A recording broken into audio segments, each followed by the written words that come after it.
দর্শক আসসালামু আলাইকুম, সরজমিন বার্তার পক্ষ থেকে আপনাদের স্বাগতম।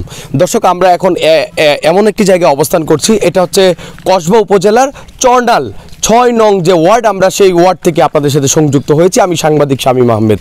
দর্শক, এখানে জনগণের এমন একটি কষ্টের জিনিস নিয়ে আপনাদের সামনে হাজির হয়েছি। দর্শক, আপনারা দেখতে পাচ্ছেন যে আমাদের পাশেই একটি মেইন রুট, আসা যাওয়ার যে রুট, সেই রুটের উপরেই বিভিন্ন বাড়ির ময়লা বর্জ্য যে পানিগুলি সেগুলো এসে জমাট বাঁধছে। আর দুপাশেরই যে ড্রেনগুলি ছিল, সেই ড্রেনগুলির যে মুখগুলি তারা কে বা কারা তারা এগুলা বন্ধ করে দিয়েছে, এবং সরকারি যে জায়গাগুলো রয়েছে সেগুলি বন্ধ করে তারা তাদের আয়ত্তে নিয়ে গেছে। দর্শক, আমরা এই ভিডিওর মাধ্যমে কসবা উপজেলার সম্মানিত যে নির্বাহী অফিসার সামিউল ইসলাম স্যার রয়েছেন, আমরা আপনার দৃষ্টি আকর্ষণ করছি যত তাড়াতাড়ি সম্ভব এই রাস্তার উপরে যে ময়লা আবর্জনার যে পানিগুলি, এই পানিগুলি যেন এখান থেকে নিষ্কাশনের ব্যবস্থা করা হয়, এটাই হচ্ছে এলাকার দাবি। আমরা আসলে এখন কথা বলার চেষ্টা করব এই এলাকার যে সাধারণ মানুষ রয়েছে, তারা মসজিদ, মাদ্রাসা এবং স্কুলে যাওয়া আসার ক্ষেত্রে তারা এই নাপাক পানিটি, এই বিভিন্ন বাড়ির যে দূষিত পানিটি পেরেই তারা পার হয়ে যেতে হচ্ছে, সেই বিষয়ে আমরা কথা বলবো। এই কাঁচরা পানি ব্যাংকে এই দিক দিয়ে যাতায়াত কম লাগে।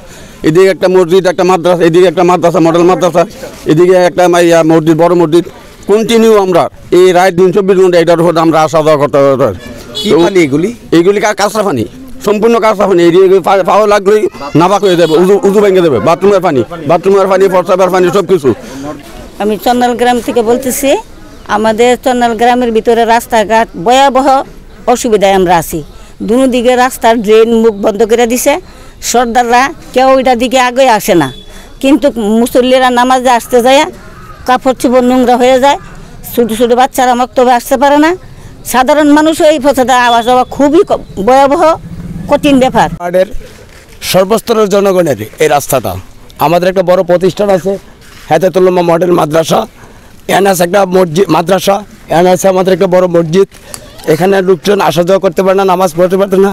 এই এলাকার কত কিছু জন প্রশাসনী আছে, এরা রাস্তাটা বন্ধ করে রাখছে। নিষ্কাশনের যে পানিটা যাইতো এদিক দিয়েও বন্ধ করছে, ওই সাইডেও স্যার বন্ধ করছে। আজকে আপনারা যে রাস্তাটা দেখতেছেন, এই রাস্তাটা ময়লা পানি মানুষ চলাচলের জন্য অনুপযোগী হয়ে গেছে। এখন আমাদের স্টুডেন্টরা আসা যাওয়া করতে যায়, তাদের খুব সমস্যা হচ্ছে, এবং তারা প্রতিনিয়ত মাদ্রাসায় আসা যাওয়া করেন, তাদের উজু থাকে না। আমাদের এই এলাকার জনগণ এই ময়লা পানি পায়রা যাইয়া মসজিদ আবার উজু করা লাগে, উজু করতে পারতেছে না, এবং এই রাস্তাগুলো ভাঙিয়া কি হয়েছে আমরা দেখতে পাচ্ছেন।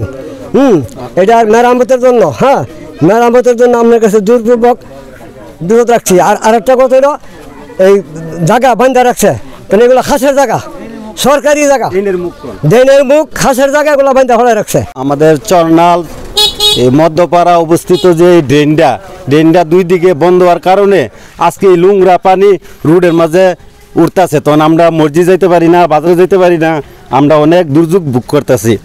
আমার নাম আলবি, আমি কসবা তানজিমুল উম্মাহ মডেল মাদ্রাসায় পড়ি। আমার এখানে ময়লা পানি, বাথরুমের পানি আর কি, এখানে যাইতে কষ্ট হয়, আইতে কষ্টে, মানে ময়লা পানি পাড়ায় যাইতে একটা নাপাক লাগে। আমার নাম মিনহা, আমি 4th শ্রেণীতে পড়ি। আমি ঘরে থাকতে পারি না, এদিক দিয়ে ঘরে থাকতে পারি না, অনেক গন্ধ। তারপরে এদিক দিয়ে আসতে আমার অনেক কষ্ট হয়, আমার হাত পায়ে অনেক ময়লা লাগে। আসা যাওয়া করে যাইতে পারে না, আর এই আমরাও যাইতে পারি না। এটা দিয়ে ফাইরা গেলে উজু থাকে না, পড়তে পারি না, নামাজ পড়তে না। আমরা যাতে এই জায়গাটা দিয়া যাইতে পারি।